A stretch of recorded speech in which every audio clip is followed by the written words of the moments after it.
सूरत ही बदल जाएगी मेरे इस देश की यदि यहाँ के हर इंसान को हर इंसान में एक इंसान नजर आए।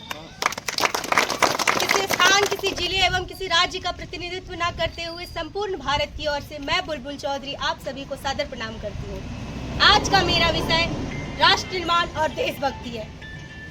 देशभक्ति, मैं नहीं मानती कि फेसबुक और व्हाट्सएप की डीपी को 3 रंगों में ही रंगना देशभक्ति है। और यदि आप कहेंगे साल में 2 बार हाथ में तिरंगा ले लेना देशभक्ति है, तो मैं पूछना चाहूंगी, फुटपाथ पे रहने वाला बच्चा जो ट्रैफिक की छांव में नंगे पांव में हाथ में तिरंगा लिए बेच रहा होता है, क्या आप उसे उसकी देशभक्ति कहेंगे? ये उसकी देशभक्ति नहीं, उसके पेट की भूख खिसकती है जो उसे ऐसा करने पर मजबूर करती है।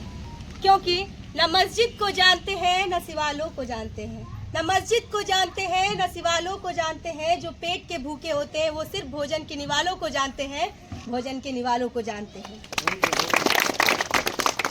अपने परिवार, अपने समाज, अपने राष्ट्र के प्रति समर्पण का भाव है देशभक्ति।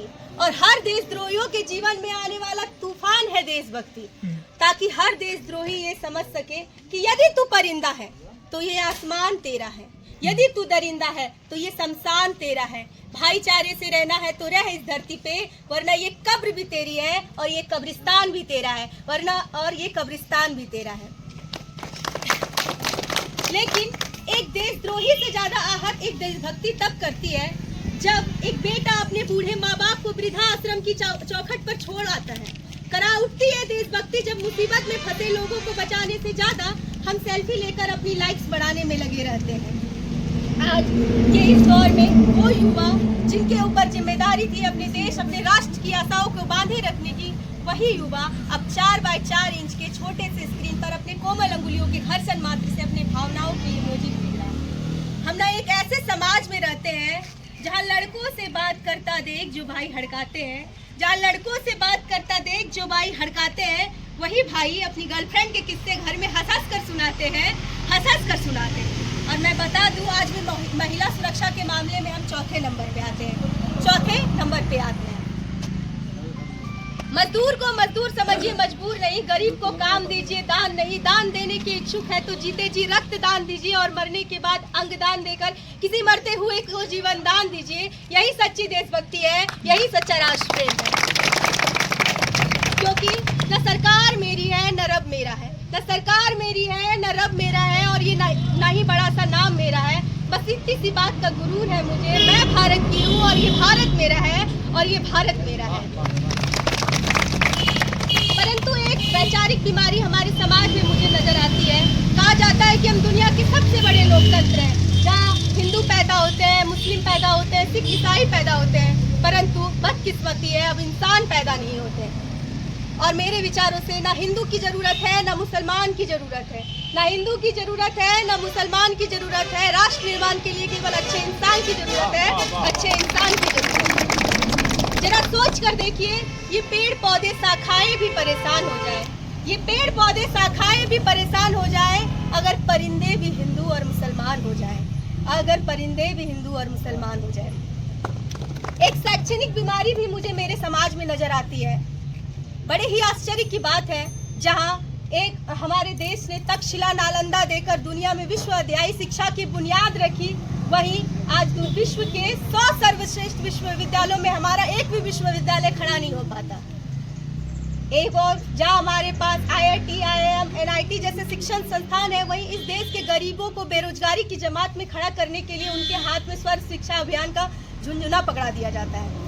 और ये जो शैक्षणिक बीमारी का कारण है ना, वो केवल एक है, वो ये है कि हमारी देश की जो शिक्षा नीति है ना, वो केवल 2 तरह के लोगों के लिए बनी होती है। एक वो जो विद्वान है, दूसरे वो जो धनवान है। और इस तरह की कई गजब की बीमारियां हमारे समाज में, और इन बीमारियों की जो जड़ है ना, वो हमारा अंधविश्वास है। जब तक हमारा देश का शिक्षित वर्ग ही बिल्लियों के रास्ते काटने पर रुक जाया करेगा, जब तक हमारा शिक्षित वर्ग ही अपनी जाति, अपने धर्म को सर्वश्रेष्ठ मानकर दूसरों की जाति और धर्म की अवहेलना करता रहेगा, तब तक ना तो हमारा राष्ट्र निर्माण संभव होगा और ना ही हमारे देश से अंधविश्वास खत्म होगा।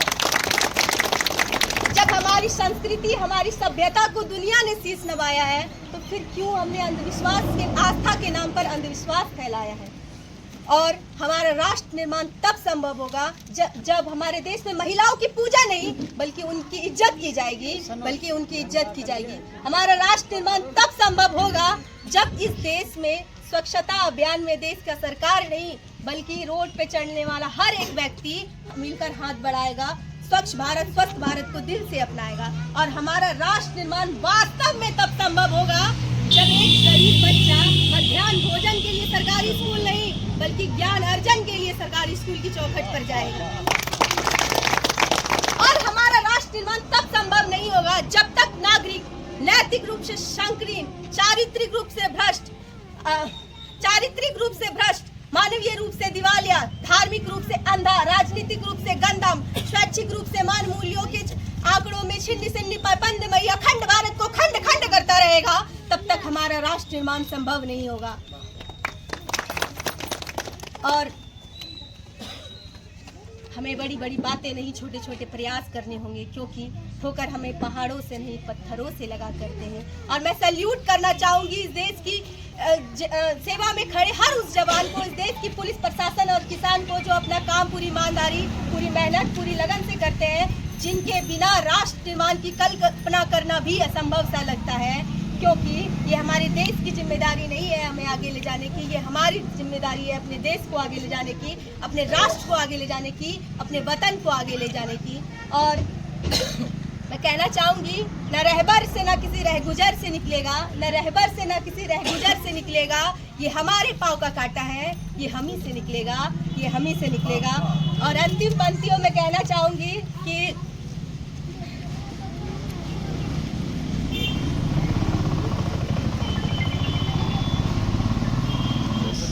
थैंक यू बहुत बहुत। जय हिंद, जय भारत।